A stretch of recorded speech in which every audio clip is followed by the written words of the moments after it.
type in an address right here. I have this address saved. And what we can see here is a little, we offer a 3-mile radius. This is the address. I love St. Charles Avenue. It's absolutely beautiful. So that's right here, the little middle of the map. Okay, and here what we see is all these different symbols on the map. Our legend for the map is right over here to the right.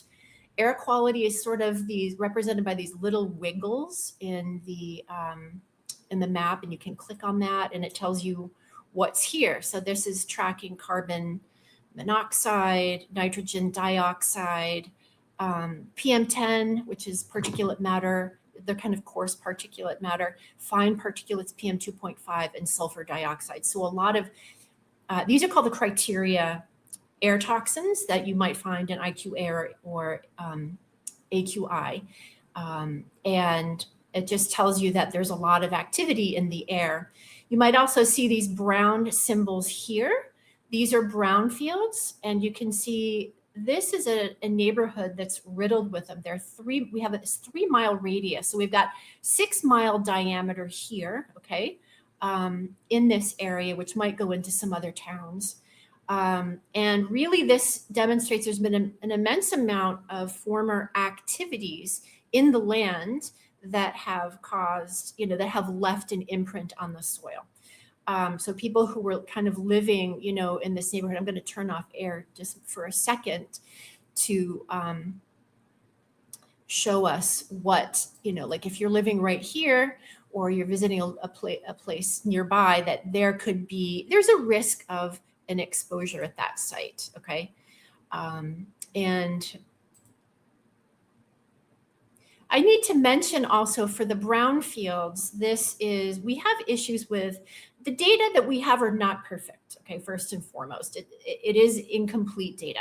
And for the brownfields, sometimes the EPA has either lost track of or doesn't have the specific toxins that were measured.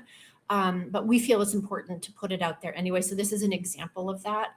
Insufficient information, but when we look at that, we know that there is, there's an issue there. And then Enterococcus, if we look at this water body, it will have Enterococcus is sort of like a pathogen or bacteria that often we find when a water body has sort of sewer runoff, when there's a high density population and people have maybe non-public utility sewage, or there could be some sewage issue somewhere upstream. So then we have these purple little pieces here, and we can see, I'm just going to turn off impaired waters for a second so we can see this a little more clearly.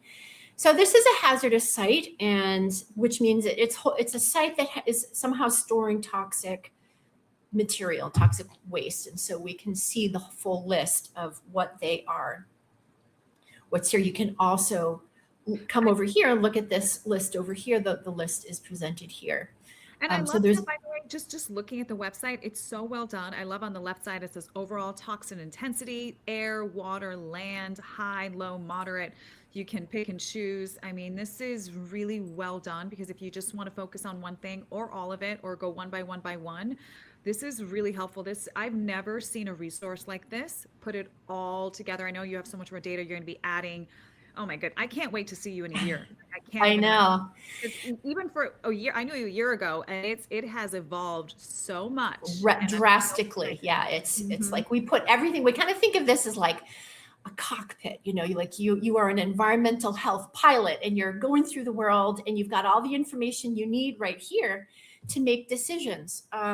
So I don't mean to criticize New Orleans, or, I'll show you where this has a moderate, toxin intensity rating. And then we tell you how it does in the air, water, and land. So you have not only an overall, which is kind of an average of these three, but also what is the toxin intensity score by source, air, water. So kind of lowish on the water side, moderate, if you can believe all of those, that land, all of those land issues still maps out to moderate. If you can imagine how intense it would be to have a high or extreme rating in the land and high air.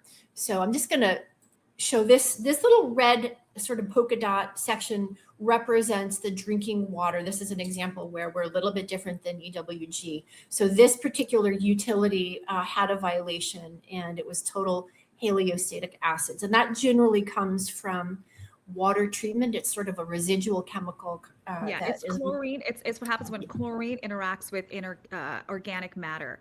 And it creates a byproduct, which is very carcinogenic. Yes. And I know that you have a lot of really wonderful water filters for the home that can take that out. And that's super important.